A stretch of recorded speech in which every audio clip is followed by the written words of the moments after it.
Subscribe करें हमारे YouTube channel को और बेल आइकन को प्रेस करें हमारे लेटेस्ट वीडियोस को देखने के लिए।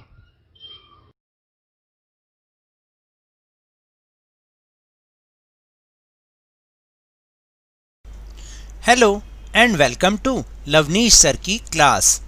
आज की ये शिक्षा निदेशालय राष्ट्रीय राजधानी क्षेत्र दिल्ली की वर्कशीट नंबर 14 जो कि कक्षा 6 के विद्यार्थियों के लिए ही है, यह ली गई है हिंदी विषय से, जिसमें हम समझ रहे हैं कहानी नादान दोस्त भाग 7 को।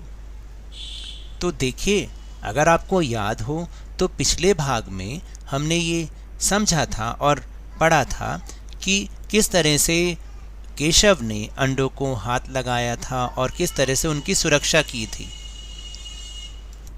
और श्यामा के बहुत जिद करने पर भी उसने उसे ऊपर चढ़ाकर अंडे देखने नहीं दिए थे। फिर माँ आती है और दोनों बच्चों को ले जाती है, लेकिन जब शाम को 4 बजे अचानक श्यामा की आँख खुलती है तो वह वहाँ जाके देखती है कि चिड़िया के अंडे टूटे पड़े हैं। तो अब आगे क्या होता है, तो चलिए एक बार देखते हैं और समझने की कोशिश करते हैं। पिछले कार्यपत्रक में हमने पढ़ा कि दोपहर में माँ ने दोनों को डांट डपट कर फिर कमरे में बंद कर दिया और बच्चों को नींद आ गई थी। 4 बजे यकायक श्यामा की नींद खुली और उसने देखा कि अंडे नीचे टूटे पड़े हैं। अभी दोनों बच्चे बात ही कर रहे थे कि उनकी माँ भी वहाँ पहुँच जाती है। अब आगे माँ ने सोटी हाथ में लिए हुए पूछा, तुम दोनों वहाँ धूप में क्या कर रहे हो? श्यामा ने कहा, अम्मा जी, चिड़िया के अंडे टूटे पड़े हैं।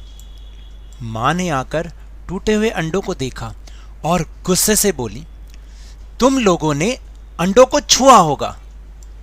अब तो श्यामा को भैया पर जरा भी तरस न आया। उसी ने शायद अंडों को इस तरह रख दिया कि वे नीचे गिर पड़े। इसकी सजा उसे मिलनी चाहिए। बोली, इन्होंने अंडों को छेड़ा था अम्मा जी? माँ ने केशव से पूछा। क्यों रे? केशव भीगी बिल्ली बना खड़ा रहा। माँ, तू वहां पहुंचा कैसे? श्यामा, चौकी पर स्टूल रखकर चढ़े थे अम्मा जी। केशव, तू स्टूल थामे नहीं खड़ी थी? श्यामा, तुम्ही ने तो कहा था। फिर माँ बोली, तू इतना बड़ा हुआ, तुझे अभी इतना भी मालूम नहीं कि छूने से चिड़िया के अंडे गंदे हो जाते हैं? चिड़िया उन्हें फिर नहीं सेती। श्यामा ने डरते डरते पूछा, तो क्या चिड़िया ने अंडे गिरा दिए अम्मा जी? माँ, और क्या करती? केशव के सिर इसका पाप पड़ेगा। हाय हाय, 3 जाने ले ली दुष्ट ने। केशव रोनी सूरत बनाकर बोला, मैंने तो सिर्फ अंडों को गद्दी पर रख दिया था अम्मा जी। माँ को हंसी आ गई, मगर केशव को कई दिनों तक अपनी गलती पर अफसोस होता रहा। अंडों की हिफाजत करने के जोग में उसने कर डाला। इसे याद कर वे कभी कभी रो पड़ता था। दोनों चिड़िया वहाँ फिर ना दिखाई दी। तो देखा आपने कि किस तरह से उसने नादानी में अंडों को छुआ, उसको क्योंकि ये नहीं पता था कि अगर अंडों को छू देते हैं तो पक्षी फिर अपने अंडों को नहीं देखते बल्कि उन्हें अपने से दूर कर देते हैं। तो नादानी में ही उसने अंडों को नुकसान पहुंचाया, हालांकि उसको पता नहीं था ये सब बातें। तो ये तो थी कहानी।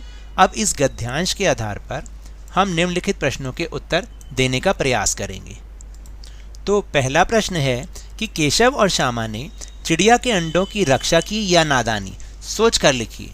तो इसका उत्तर, मेरा सुझाव ये हो सकता है कि केशव और श्यामा ने तो अपनी ओर से उन अंडों की रक्षा करनी चाहिए, पर यह उनकी नादानी सिद्ध हुई।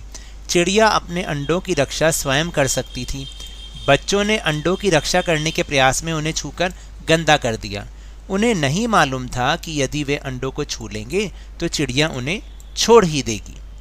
फिर दूसरा प्रश्न है कि प्रेमचंद जी ने इस कहानी का नाम नादान दोस्त रखा। आप इस कहानी को क्या नाम देना चाहेंगे, लिखिए। तो मेरा सुझाव तो यही है कि हम इसका नाम नादानी रख सकते हैं। आप भी कुछ और सोच सकते हैं, कुछ अच्छा सा शीर्षक सोच सकते हैं, आप वो भी यहाँ पर लिख सकते हैं। फिर प्रश्न नंबर 3 है कि दोनों चिड़िया वहाँ फिर क्यों नहीं दिखाई दी। तो ये भी मेरा एक सुझाव है कि दोनों चिड़िया ने देखा कि बच्चे उनके अंडे को छेड़ते हैं। उन्होंने जान लिया उस घर में उनके अंडे सुरक्षित नहीं रहेंगे। दोनों चिड़िया अंडों के फूट जाने के बाद फिर वहाँ नहीं आई, वे वह स्थान छोड़कर चली गईं। उन चिड़ियों ने वह स्थान छोड़कर निश्चित रूप से कहीं दूसरी जगह अपना घोंसला बनाया होगा ताकि समय आने पर वह अंडे दे सके और उनके अंडे सुरक्षित रहें। फिर चौथा प्रश्न है कि दोनों चिड़िया वहाँ से कहाँ गई होंगी। अपने दोस्त या भाई बहन से बातचीत करके लिखिए। तो इसका उत्तर ये हो सकता है कि उन चिड़िया नहीं आएगा, वे चिड़िया आएगा यहाँ पर। वे चिड़िया वह स्थान छोड़कर कहीं दूसरी जगह सुरक्षित स्थान पर चली गई होंगी जहां वह अपना घोंसला पूरी सुरक्षा से बना सकें ताकि समय आने पर फिर वह अंडे दे सकें और उनके अंडे सुरक्षित रहे। ऐसे ही पांचवा प्रश्न है कि क्या आपके साथ भी ऐसा हुआ है कि आप अच्छा काम कर रहे थे परंतु वह गलत हो गया। याद करके लिखिए। तो इसका सुझाव है कि एक दिन मैंने मम्मी के लिए घर की सफाई करने का सोचा।